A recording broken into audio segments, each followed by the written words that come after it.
BA part second राजनीति विज्ञान MDS university Ajmer के विद्यार्थियों, आज जो हमारा विषय है वो है भारत शासन अधिनियम 1935।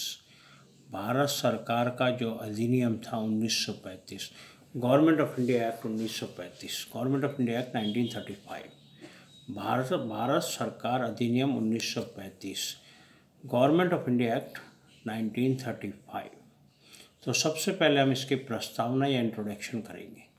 प्रस्तावना या इंट्रोडक्शन, 1919 का जो अधिनियम था, 1919 का जो एक्ट था, 1919 का जो अधिनियम था वो भारतीय जनता को संतुष्ट नहीं कर सका था। 1919 के अधिनियम में सरकार ने कई प्रकार के वादे किए थे, परंतु 1919 का अधिनियम भारतीय जनता को संतुष्ट नहीं कर सका था। कांग्रेस ने इन सुधारों को, जो सुधार 1919 में दिए गए थे, कांग्रेस ने इन सुधारों को अपर्याप्त, असंतोषजनक और निराशाजनक बताया था। अपर्याप्त, असंतोषजनक और निराशाजनक बताया था। इन सुधारों के दौरान ही सरकार ने, जो ये सुधार थे, इन सुधारों के दौरान ही सरकार ने दो रॉलेट बिल केंद्रीय विधान परिषद में पेश किए थे। दो रॉलेट बिल केंद्रीय विधान परिषद में पेश किए थे और इनके द्वारा कार्यपालिका को षड्यंत्र आदि दबाने के लिए असीम शक्तियां देने की व्यवस्था की गई थी। इन बिलों के द्वारा क्या किया गया था? इनके द्वारा कार्यपालिका को षड्यंत्र आदि दबाने की असीम शक्तियां देने की व्यवस्था की गई थी। कार्यपालिका को असीम शक्तियां देने की व्यवस्था की गई थी। इसके साथ ही असीम शक्तियां देने की व्यवस्था कर रहे थे ये लोग। इसके साथ ही जलियांवाला बाग जो हत्याकांड हुआ था, जलियांवाला बाग हत्याकांड, उसने भारतीयों को दुखी कर दिया था। जलियांवाला बाग हत्याकांड ने भारतीयों को दुखी कर दिया था। उस समय खिलाफत आंदोलन भी चल रहा था। जलियांवाला बाग हत्याकांड हुआ और उस समय खिलाफत आंदोलन भी चल रहा था। 1921 में गांधी जी ने असहयोग आंदोलन चलाया। 1921 में 1921 गांधी जी द्वारा असहयोग आंदोलन चलाया गया, जिसमें कांग्रेस और मुस्लिम लीग दोनों ने भाग लिया। जिसमें कांग्रेस ने भी और मुस्लिम लीग ने दोनों ने भाग लिया। इसी दौरान होने वाले चुनाव का कांग्रेस ने बहिष्कार किया। इसी दौरान जो चुनाव होने वाले थे उसका क्या किया? कांग्रेस ने बहिष्कार किया। 1924 में स्वराज दल ने चुनाव में भाग द्वैध शासन को असफल करने के लिए लिया था। द्वैध शासन व्यवस्था आई थी। द्वैध शासन व्यवस्था दायर की आई थी। ऐसी व्यवस्था जो दो शासन को प्रेरित करती थी, द्वैध शासन व्यवस्था दायर की। तो इन्होंने क्या किया? 1924 में स्वराज दल ने चुनाव में भाग इसलिए लिया था कि वह द्वैध शासन व्यवस्था को असफल कर दें। द्वैध शासन व्यवस्था को असफल करने के लिए उसने चुनाव में भाग लिया था। 1927 में साइमन कमीशन की नियुक्ति की गई। 1927 में साइमन कमीशन आया। 1927 में साइमन कमीशन की नियुक्ति सन 1919 के सुधारों की जांच करने के लिए की गई थी। क्यों की गई थी उसकी नियुक्ति? कि सन 1919 के जो सुधार थे उनकी जांच करेगा, उनकी जांच करने के लिए की गई थी। इसका भारतीयों ने विरोध किया और एक नारा दिया, साइमन वापस जाओ, साइमन गो बैक। एक नारा दिया, साइमन वापस जाओ, साइमन गो बैक, भारतीयों ने, क्योंकि भारतीय नाराज थे, क्योंकि इसमें सभी सदस्य अंग्रेज थे। ये जो साइमन कमीशन आया था, ये जो साइमन आया था, साइमन कमीशन, इसमें सभी अंग्रेज थे। किसी भी भारतीय को इसमें नहीं लिया गया था, किसी भी भारतीय को नहीं लिया गया था, सारे अंग्रेज थे। तो इसलिए भारतीयों ने एक नारा दिया, साइमन वापस जाओ, साइमन गो बैक, क्योंकि इसमें सभी सदस्य जो थे वो अंग्रेज थे। इस कमीशन की रिपोर्ट से भारतीय संतुष्ट नहीं थे। इस कमीशन ने जो रिपोर्ट दी उससे भारतीय संतुष्ट नहीं थे। भारतीय किसी प्रकार से भी संतुष्ट नहीं हुए थे। नेहरू रिपोर्ट जो 1928 में आई थी, नेहरू रिपोर्ट को सरकार द्वारा स्वीकृत न करने के कारण कांग्रेस में फिर से सत्याग्रह आंदोलन प्रारंभ कर दिया। नेहरू रिपोर्ट 1928 को सरकार ने नहीं मानी, नेहरू रिपोर्ट को नहीं मानी, इसलिए कांग्रेस ने फिर से सत्याग्रह आंदोलन प्रारंभ कर दिया, और 1930, 1931 और 1932 तीन गोलमेज सम्मेलन हुए थे। 1930, 1931 और 1932 को होने वाले तीन गोलमेज सम्मेलनों में भी कुछ निर्णय नहीं हो सका, किसी भी प्रकार का कोई निर्णय सामने नहीं आया। तीन गोलमेज सम्मेलन हुए, उसमें भी किसी प्रकार का कोई निर्णय सामने नहीं आया।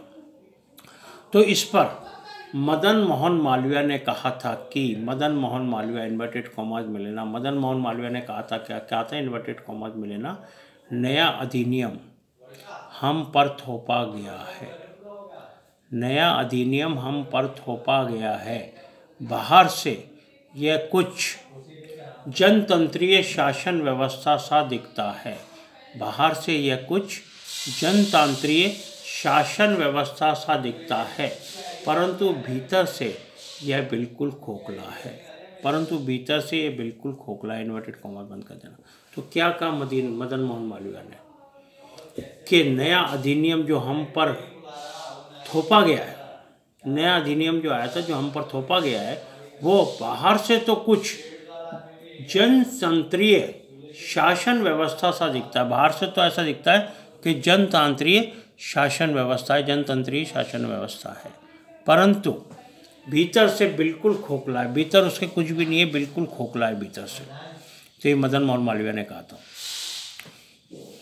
तो 1930, 31 और 32 की गोलमेज सम्मेलन में भी कुछ निर्णय नहीं हो सका। ब्रिटिश प्रधानमंत्री उस वक्त थे, ब्रिटिश प्रधानमंत्री रैमजे मैकडोनाल्ड, उनका नाम है रैमजे मैकडोनाल्ड। ब्रिटिश प्रधानमंत्री रैमजे मैकडोनाल्ड ने अगस्त 1932 में सांप्रदायिक पंचाट कम्युनल अवार्ड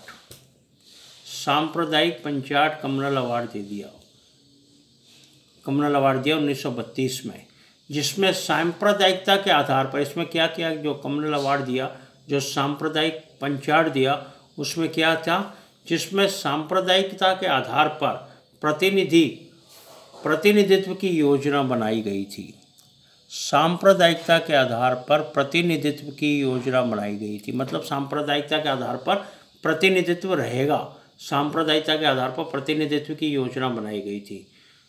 उसके बाद पूना समझौता द्वारा इस निर्णय को वापस लिया गया, एक पूना समझौता हुआ जिसके द्वारा इस निर्णय को वापस लिया गया। कौन सा निर्णय? कम्युनल अवार्ड वाला, सांप्रदायिक पंचाट वाला, इस निर्णय को वापस लिया गया। 1933 में मार्च में, 1933 के मार्च में एक श्वेत पत्र प्रकाशित हुआ, वाइट पेपर, श्वेत पत्र प्रकाशित हुआ 1933 में, 1933 में मार्च में एक श्वेत पत्र प्रकाशित हुआ, वाइट पेपर, और संयुक्त कमेटी की रिपोर्ट, संयुक्त कमेटी जो थी उसकी रिपोर्ट 1934 में प्रकाशित हुई, 1934 में संयुक्त कमेटी की रिपोर्ट प्रकाशित हुई। इन आधारों पर 1934 में संयुक्त कमेटी की रिपोर्ट प्रकाशित हो गई। इन आधारों पर सन 1935 का भारत सरकार अधिनियम पास हुआ। इन सब आधारों पर सन 1935 का भारत सरकार अधिनियम पास हुआ। 1935 act, government of India act 1935 पास किया गया। किन के आधार पर? जो ऊपर से आधार आए, इन आधारों पर, जितने भी आधार थे, इन आधारों पर 1935 का भारत सरकार अधिनियम पारित किया गया, पास किया गया। तो ये था इसकी प्रस्तावना। 1935 का अधिनियम कैसे आया उसकी प्रस्तावना, उसमें बताया गया कि 1919 के अधिनियम से भारतीय संतुष्ट नहीं थे, भारतवासी किसी प्रकार से संतुष्ट नहीं थे।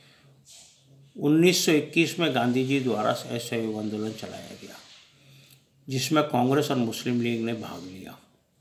1924 में स्वराज दल ने चुनाव में भाग इसलिए लिया था कि वह द्वैध शासन को असफल कर दे। 1927 में साइमन कमीशन की नियुक्ति हुई। 1900 साइमन कमीशन की नियुक्ति की गई, परंतु भारतीयों ने इसका विरोध किया। साइमन गो बैक, साइमन वापस जाओ के नारे लगाए, क्योंकि इसमें सभी सदस्य अंग्रेज थे, जितने भी सदस्य अब अंग्रेज थे। इस कमीशन की रिपोर्ट से भारतीय संतुष्ट नहीं हुए। नेहरू रिपोर्ट जो 1928 में आई, उसमें क्या किया गया? नेहरू रिपोर्ट जो 1928 में आई, इसमें सरकार के द्वारा स्वीकृत नहीं की गई। ये नेहरू रिपोर्ट सरकार के द्वारा स्वीकृत नहीं की गई, तो कांग्रेस ने फिर असहयोग आंदोलन प्रारंभ कर दिया। 1930, 31 और 32, 1930, 1931 और 1932, 1930, 31, 32 में 3 गोलमेज सम्मेलन हुए, जिसमें भी कोई किसी निर्णय पर नहीं पहुंचा। उसके बाद ब्रिटिश प्रधानमंत्री जो थे रैमजे मैकडोनाल्ड, वो 1932 में सांप्रदायिक पंचाट कम्युनल अवार्ड लेके आए, जिसमें सांप्रदायिकता के आधार पर प्रतिनिधित्व करने की बात कही गई थी, प्रतिनिधित्व करने की योजना बनाई गई थी। किसके आधार पर? सांप्रदायिकता के आधार पर। पूना समझौते में ये जो निर्णय था, इसको वापस लिया गया। पूना समझौते में 1933 मार्च में एक श्वेत पत्र, व्हाइट पेपर प्रकाशित किया गया और संयुक्त समिति की रिपोर्ट सन 1934 में प्रकाशित हुई। संयुक्त समिति की जो रिपोर्ट थी वो सन 1934 में प्रकाशित हुई। इन सभी के आधारों पर 1935 का भारत सरकार अधिनियम पारित हुआ। 1935 का भारत सरकार अधिनियम पारित किया गया। अब आता है नेक्स्ट टॉपिक, 1935 के अधिनियम की मुख्य विशेषताएं। Salient features of the act of 1935। 1935 के अधिनियम की मुख्य विशेषताएं। Salient features of the act of 1935। 1935 का भारत सरकार अधिनियम काफ़ी लंबा और जटिल था, काफ़ी बड़ा था, काफ़ी लंबा था और जटिल था। सुलझावा नहीं था, जटिल था। इसमें 321 धाराएं और 10 परिशिष्ट थे। 321 धाराएं और 10 परिशिष्ट थे। इसके अंतर्गत 1935 के अधिनियम के अंतर्गत 321 धाराएं और 10 परिशिष्ट थे। यह अधिनियम 3 जुलाई 1936 को लागू हुआ। कब लागू हुआ यह अधिनियम? 3 जुलाई 1936 को लागू हुआ। और जबकि पहली बार 3 जुलाई 1936 को लागू हुआ, जबकि पहली बार इस अधिनियम के अंतर्गत, ये जो अधिनियम था इसके अंतर्गत भारत में विधानमंडलों के लिए निर्वाचन हुए। भारत में किसके लिए निर्वाचन हुए? विधानमंडलों के लिए निर्वाचन हुए। इस अधिनियम की मुख्य विशेषताएं इस प्रकार हैं। जो अधिनियम की मुख्य विशेषताएं वो अब इस प्रकार आती है। तो पहली विशेषता आई अखिल भारतीय संघ all India federation. Akhil Bharatiya संघ ऑल इंडिया फेडरेशन कल करेंगे।